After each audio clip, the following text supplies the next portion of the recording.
How to fix Discord game overlay not showing. Today guys, I have the solution how to fix and solve this. Just watch this video till the end.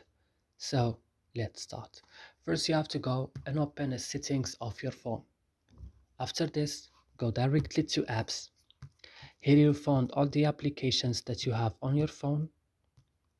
So what you should do, just open Discord and then go to storage and click on clear data, click OK, and now go back and click on for stop and click OK. And the last things is to go to Play Store and updating your Discord again.